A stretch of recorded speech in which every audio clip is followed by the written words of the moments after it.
National Treasury, the Special Investigation Unit, the South African Directorate for Priority Crimes Investigation, that is the COPS, the Parliament of the Republic of South Africa, or any commission of inquiry as and when concluded, or the energy regulator made several proposals to improve Eskom operational efficiencies. This includes the following.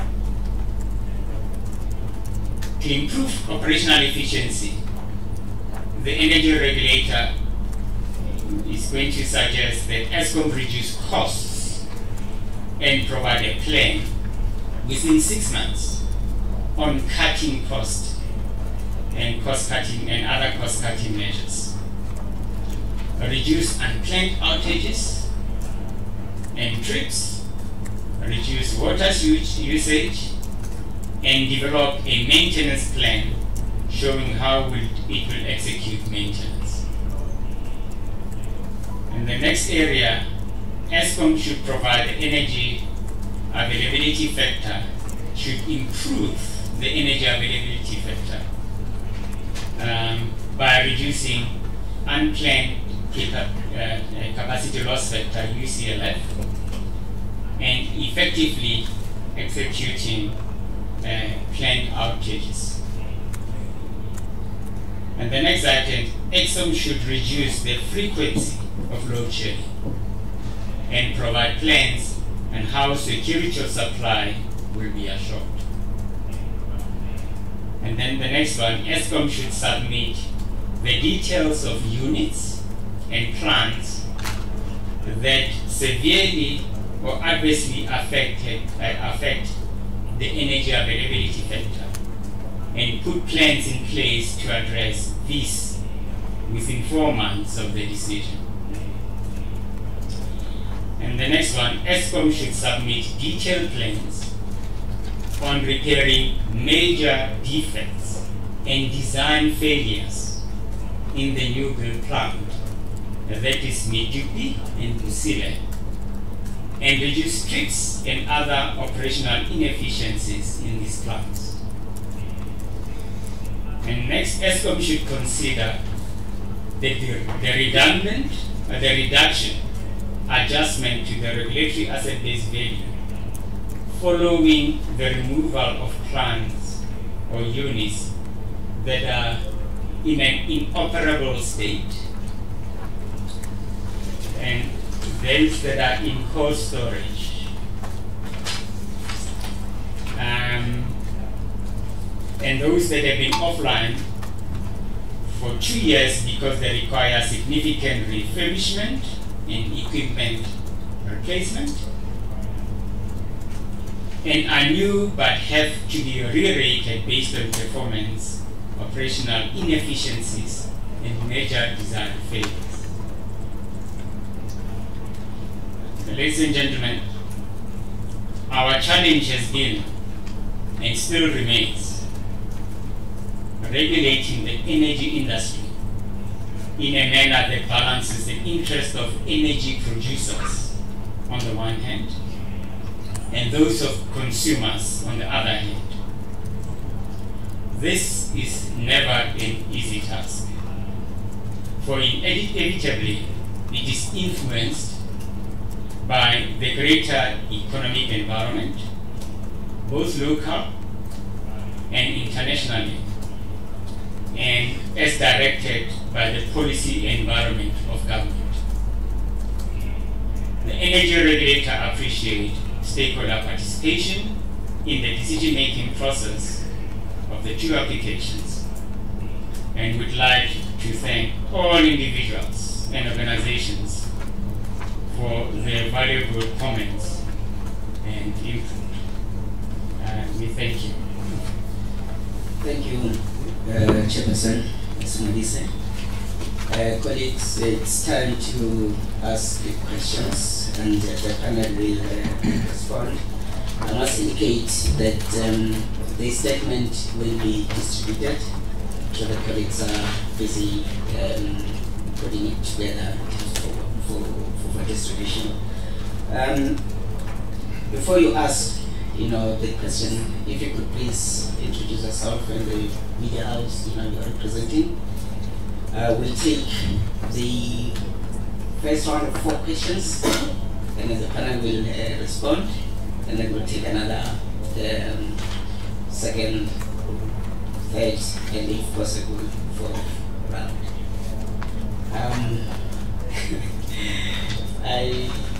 I will take, let's see, 1, 2, 3, and 4 first. 1, 2, 3, 4.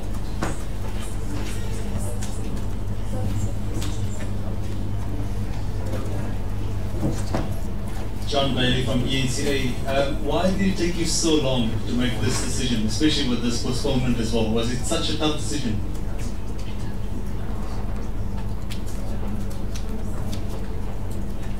Antoinette Slabbert from Rapport.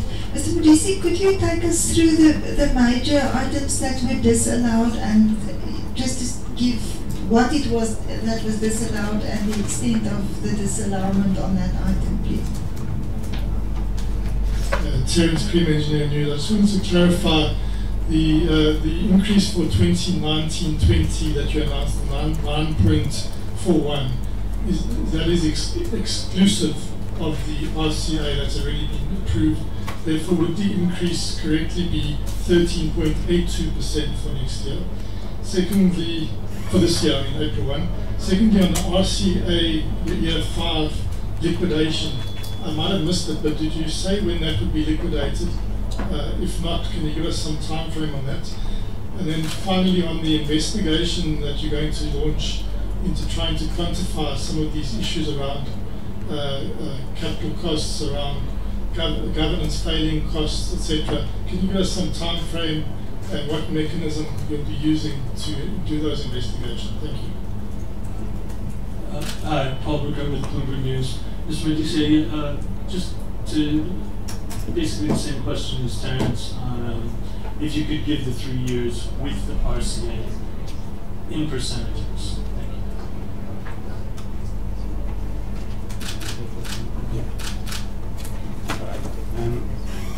We'll take those for now. I'm ably assisted by my colleagues here.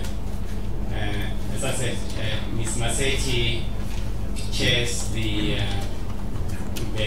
electricity subcommittee, so I'm going to allow her to answer some of the questions. But what I'll also do is ask the CEO to also add in some of the questions to get business there for you. I'll just take the first one first in terms of why it took so long. And I know I tried to explain it at the beginning. We're dealing with 2 applications.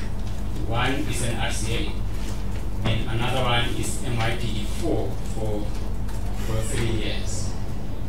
And we concluded, as we indicated in the statement, we concluded our public hearings on the 5th of February. And remember, we're only a month down the line, and the team has been doing analysis, and we've had workshops and committees. And by the way, the electricity subcommittee only met yesterday because of the time frames. And they made recommendations to the ER, which is basically the main board of the energy regulator, this morning. And then during those discussions, during presentation of the report, there's always comments and further discussions on that. Yes, we were dealing with a lot of information volumes of, we indicated 119 submissions from the public, all of which had to be included. So the decisions are necessarily complex, and we always have to make a balancing act between the interest of the licensee and those of the I think the public and consumers. And we're satisfied. We just wanted to make sure that we make the right decision. And we're satisfied that we reached the right decision. Ms. Masetti to maybe deal with the second issue. The major items of disallowance. I know we have distributed, I don't know if you've all received, and Ms. Masetti, do you want to deal with this?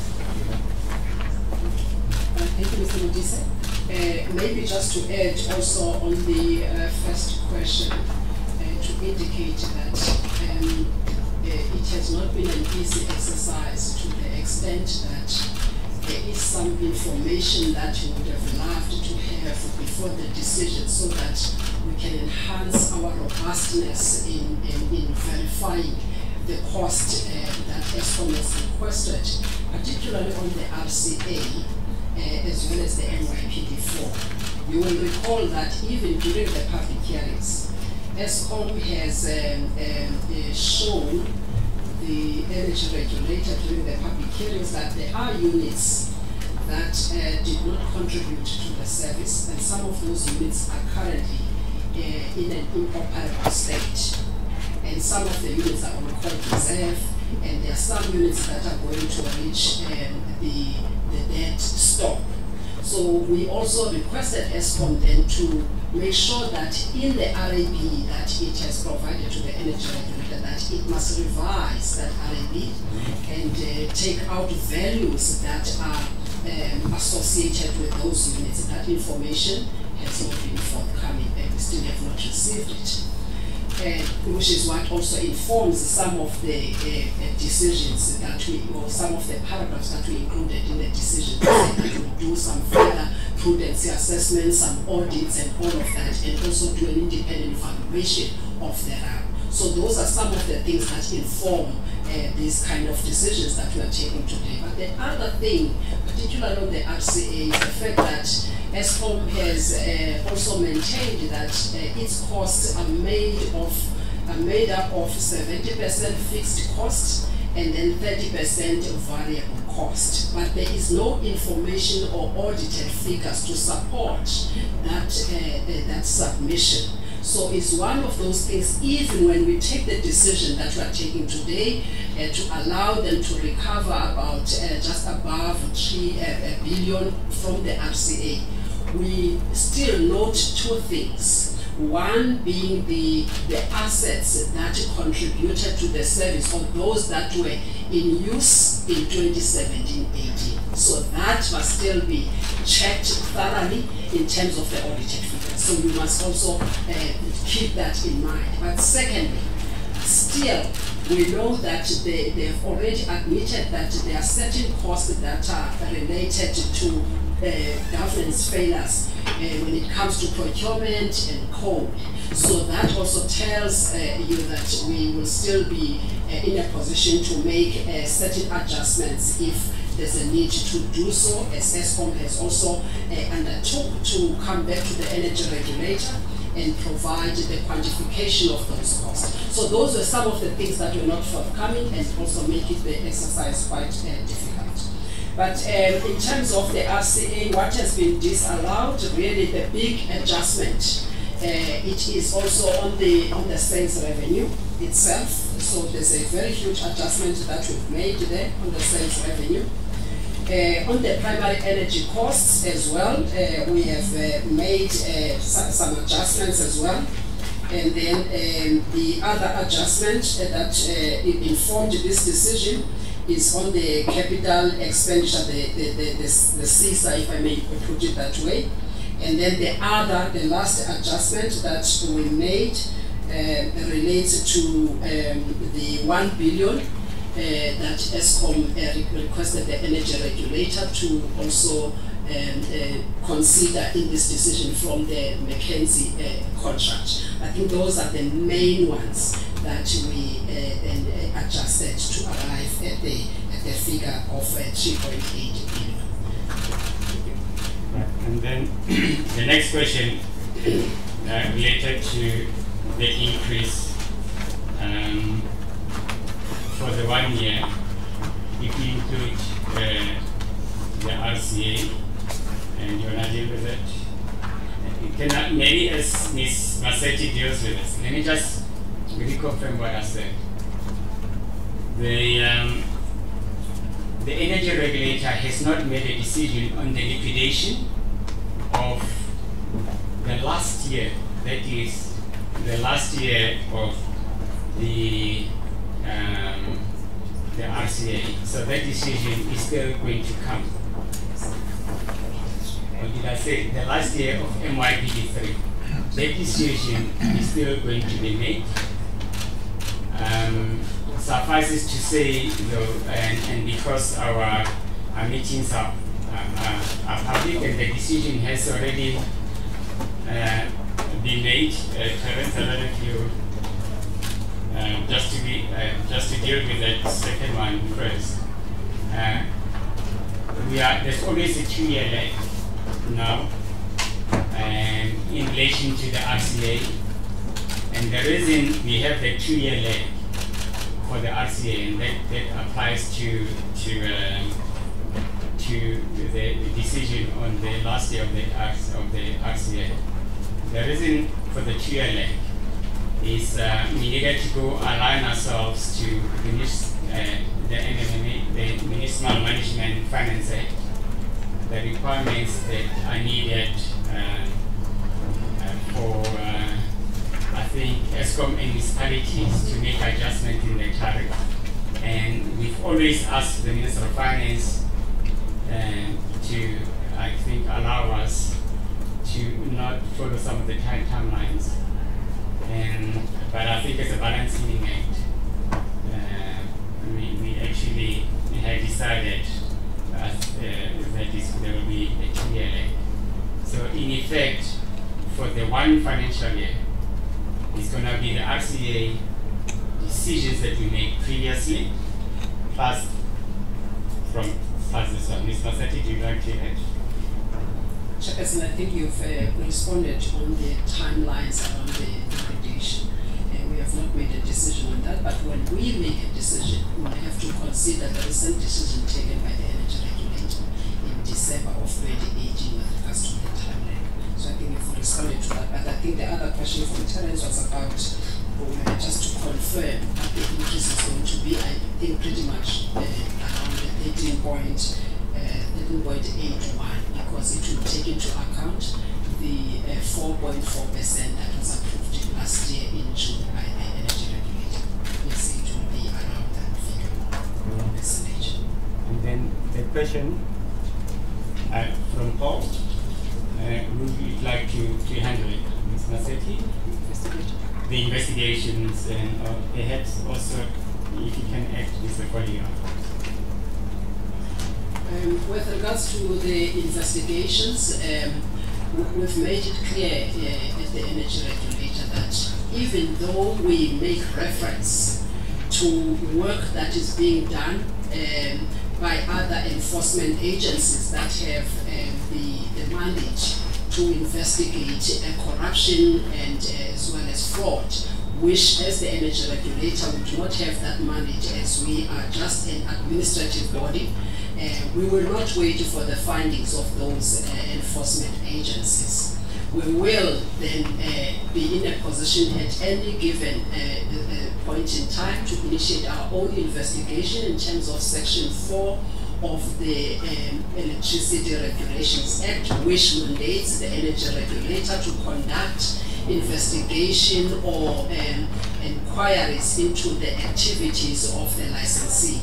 So when we decide on that, we will be transparent in terms of that process. We may also need to have the terms of reference and the scope of the investigation, and we may also go out to ask the stakeholders to comment on the terms of reference of that investigation, because it will be sort of a public process, and we would like stakeholders to then comment on that part. As to the time frame, we have not decided yet, because we may want to just come up with the terms of reference before we can decide on the timelines. I think Chairperson will suffice to respond in that manner. Mr. Poli, do you want to add? Then you can take another second round of questions. 4 questions. Sorry, I believe there's one question we didn't deal with, the 3-year increase. Oh, yeah. I thought we have answered it. No, can you just give us the entire percentage increase, including everything, RCA and everything, for all 3 years? I get 13.8 in the first year. Is that correct? Yes. Can I just, yeah, let's just be clear. Remember we gave you 3 percentages just for the MYPD. Yeah. The 9.41 for the first year, 8.10 for the second year, 5.22 for the third year. That's the first percentage we have. We have one increase that arises out of the 3 previous RCA applications. And that's the percentage that adds up to the 13%. So that's a 4.4. 3.4. Now, we are not able to give you the impact of this last RCA because we need to go and decide on how it's going to be liquidated.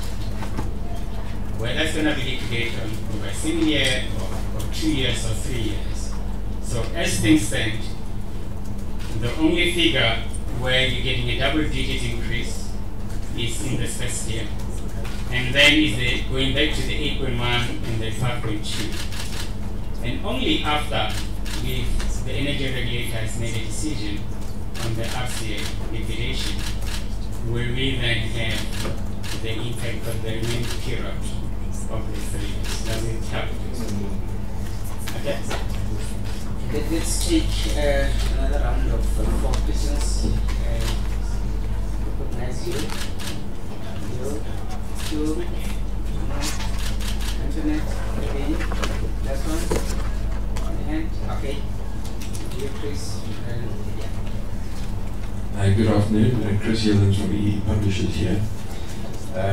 I guess my question is really directed to Mr. Modise, and maybe others as well. In your media release, you have referred to the lapses of governance at your licensee and seem to be taking it very, very seriously, announcing investigations following the evidence that has been recently submitted to the Zondo Commission, as well as Eskom's acknowledgement of their own governance failures. Having said that, Eskom has been very scathing about Nersa. And as recently as a day or 2 ago, the chief financial officer of Eskom said that Nersa's conduct caused incredible harm to Eskom and South Africa. And he further made allegations that really cast doubt over Nersa's ability to deal with complex calculations and to conduct a fair process. This coming from your licensee.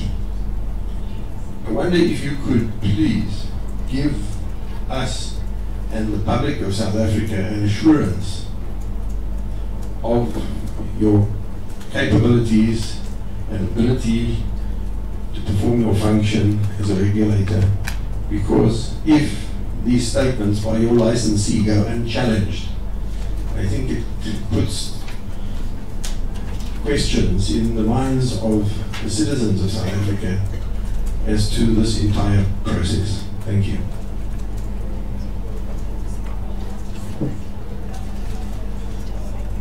The first question, this is Alex Winning from Reuters. The first question is just to clarify, I understood the previous RCA award, which happened last year, that it would be liquidated over a course of several years, not just in this year that's coming up. So I'm sort of slightly confused as to whether that money would, so the additional 4.4% that's already been approved, that's going to add to the percentages you've given us today, but it will also add to the later numbers.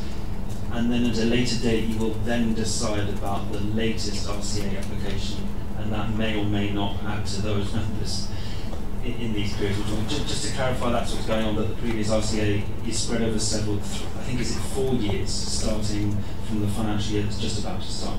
And then the second question is about the bailout that Eskom received recently.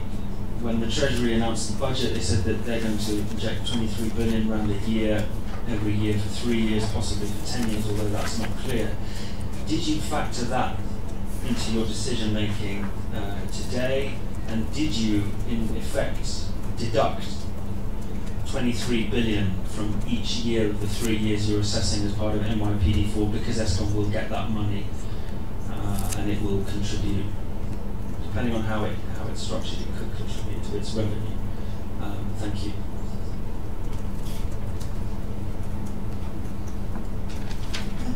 The way Ms. Masetti took us through the adjustments in the RCA, I see there's no similar table regarding the MYPD4 decision.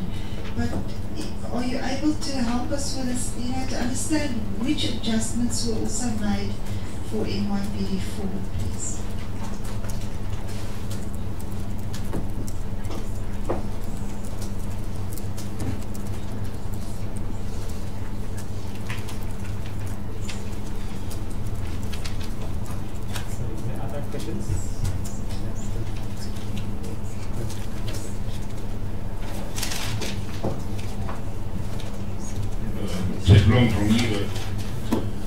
I just want to go back to the hearings. If I recall correctly, at several of the hearings, there were claims made by the public and by the regulator as to the governance lapses within Eskom, as well as the fact that the application was seriously defective in these two areas. Firstly, in terms of the generation plan, not meeting the budgeted sales, and secondly, the 15 billion rand hole that was unfunded in the MYPD application.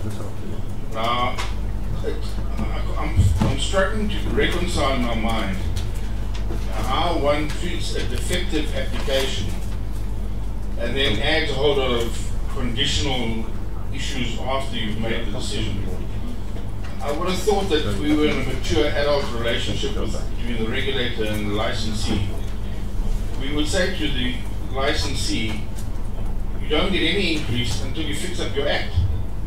And that doesn't seem to have happened today. So I need to ask the chairman, this sort of condemnation of Eskom's behavior, is that because of political interference that's happened subsequent to the hearings?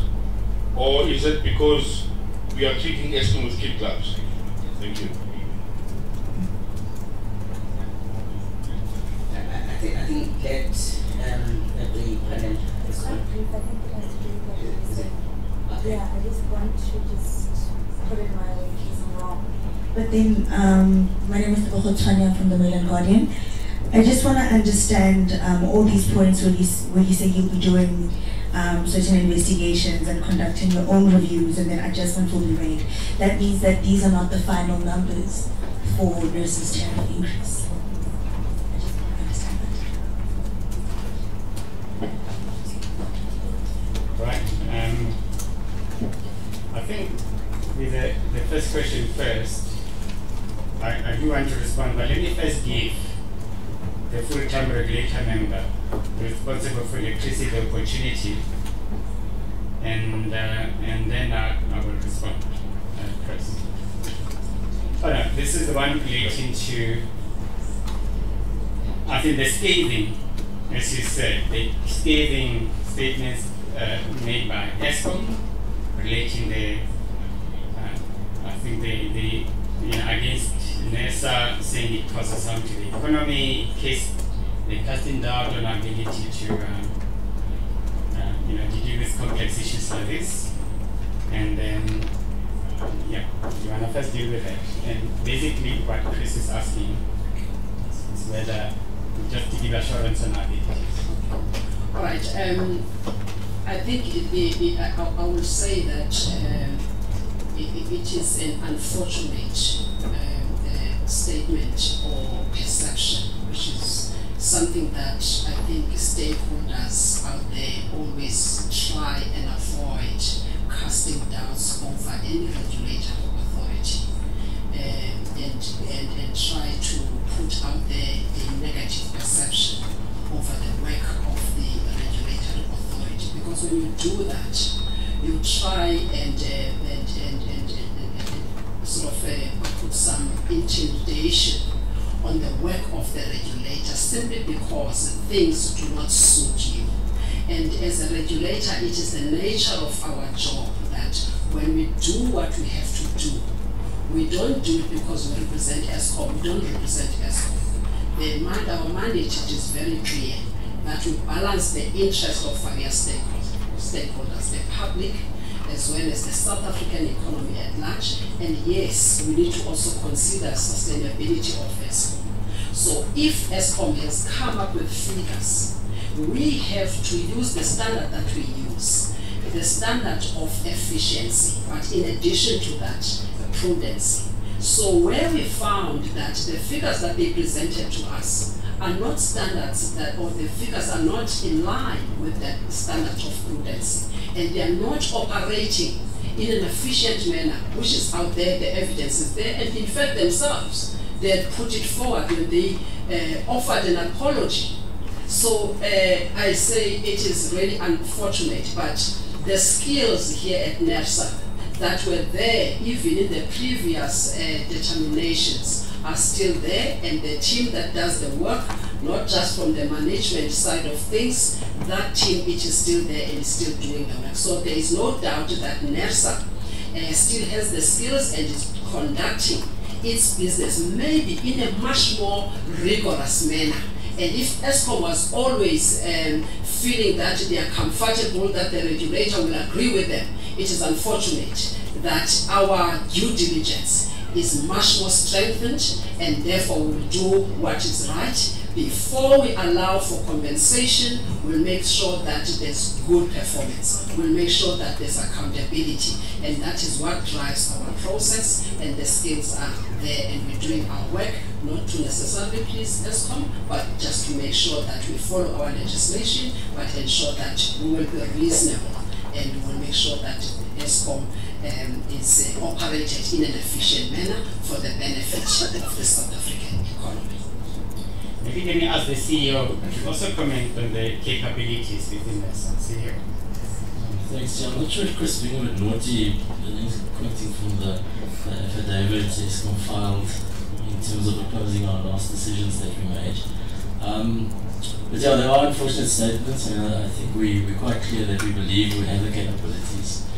As Ms. Masechi says, we work according to methodologies, we make technical decisions, and we hold them to an efficiency standard that we believe is the prudent and reasonable one. So I guess it will play out in court, and then we'll see where we are.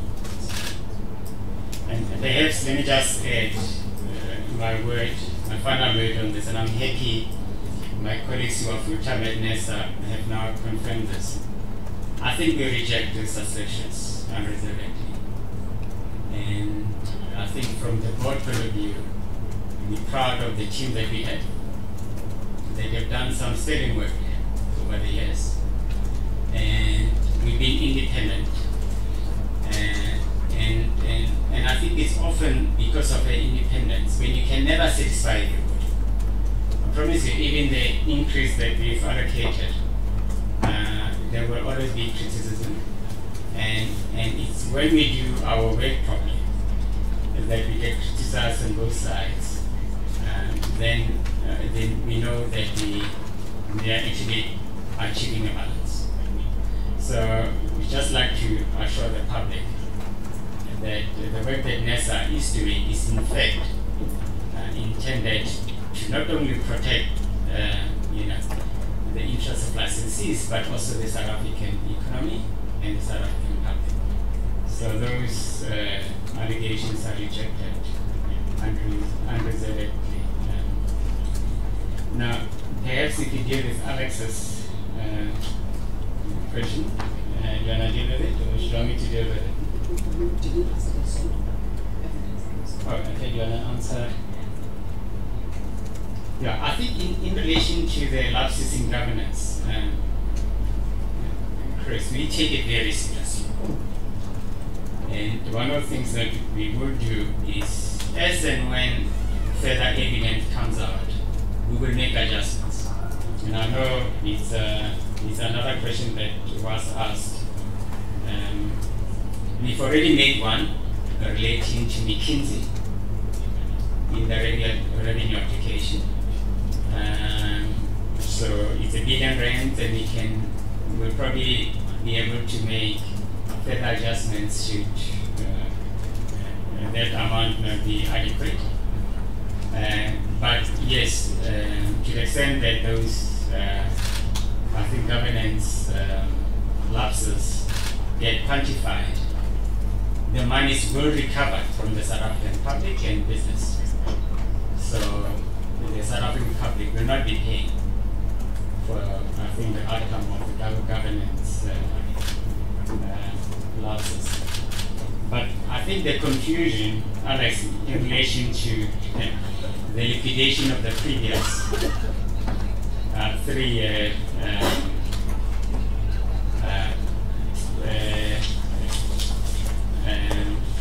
tariff application. Let's just remind you that we had allowed an amount of 7.7, let's call it 7.7 billion per year for the next 4 years.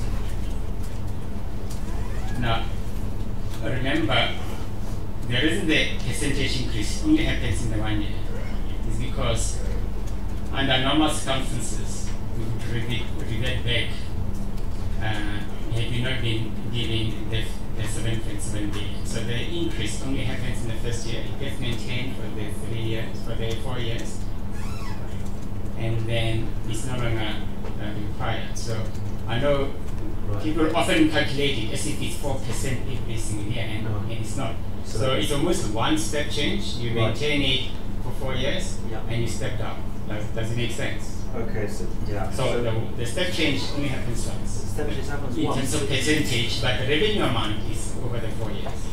Right. So the revenue. I'm confused by that. How is that possible? I mean, just getting my head around that. So they just get. Are they the? I'm trying to think. So the. How can it work that they only get one effective tariff increase, but that figure is spread out over 4 years? Sorry. Okay. Yeah. So, yeah, it's based on the volumes and the selling price. And maybe I'll ask my team to obviously explain to you maybe outside the meeting when I'm one-on-one. But they do get the 7.8 billion each of the 4 years. But the step change is the 1 year. It's just is the increase, which is happening in the first year. But we'll sit down with you and explain. Ms. Nasechi, the next question. The bailout of the 23 billion bailout, or should you want me to start and then you can edit? Let me just say this, that we apply a tariff methodology in all the assessments that we make. Our methodology is very clear, it's open to the public, it's formula driven, and you will see that when we actually see the actual reason for decision, you will see that we have fully applied our methodology. Our methodology, section of the Act, which Ms. Nasechi will explain in a little while, allow us to exercise certain discretions, which we have done. So, and as far as is to say that in relation to that, we've applied our methodology. Ms. Nasechi, can I?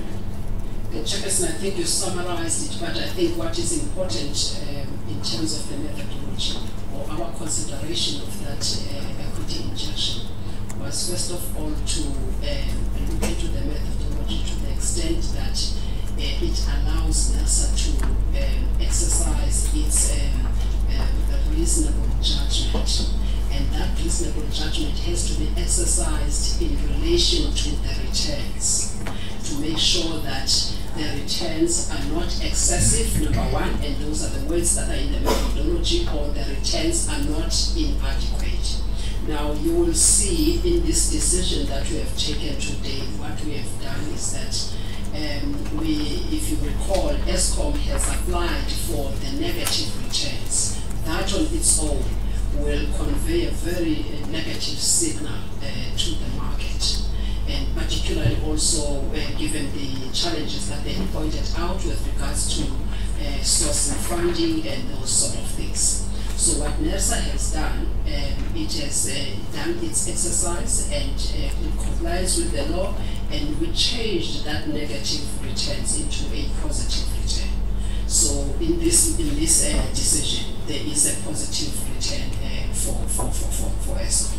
So that's the extent to which we've applied our discretion and our reasonable judgment on it, making sure that it is in compliance with the methodology. And if I may go ahead to answer the questions from Manuel, from Antoinette. The question was about the adjustments that have been made in relation to the MYPD4. You will notice that in terms of the application from Eskom, we had an issue with the assumptions for the sales targets, and this is purely because for the past 5 years of the MYPD3, you could see that the actuals were far below what was targeted. And that led to Eskom to come back and say, we have not achieved our sales target, and therefore here's an RCA. So we wanted to make sure that as we allowed in the methodology to look into the actual sales, so the historical or the hindsight was quite important for us, but also taking into account, as we are allowed in the methodology, to consider the price elasticity of demand, to say that with all of these increases, what are they likely to do in terms of the sales. So we have made adjustments with regards to the sales, taking into account the increases that might actually result in consumption reduction by other customers. And also the fact that the methodology states very clearly that Nersa, at the time of taking the decision, the information must be much more updated. And Eskom has indicated that it had interviewed the customers some time ago, and we had actually put to customers to ask what kind of questions were asked by Eskom. Were there specific questions around these proposed increases, and what is your reaction to the proposed increase? So that was also a key consideration here, because now, based on facts that were led by stakeholders, they indicated clearly what their economic hardships would be if they were to absorb or to face these huge increases. So the evidence that was presented by customers, it was very different from the line of questioning and the information put by Eskom, as Eskom considered the projects that customers were they have considered at a particular point in time, and we considered the relevant information closer to the application.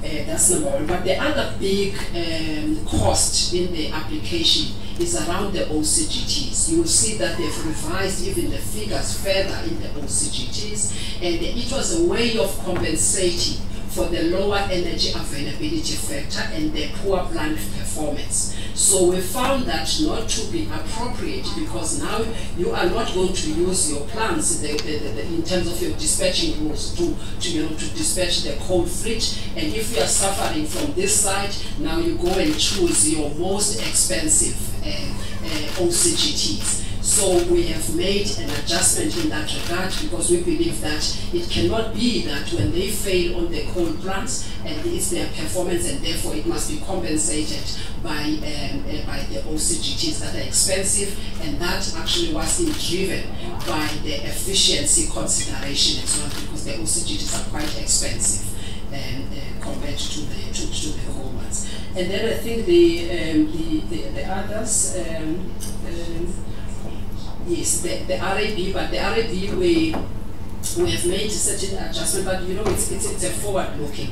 Hence, in the RAB we've indicated that Nersa has not, usually even with other divisions, we do what we call sort of a starting regulatory asset base, because there will be new assets that are coming into the RAB, and there are assets that are going to be taken out of the RAB.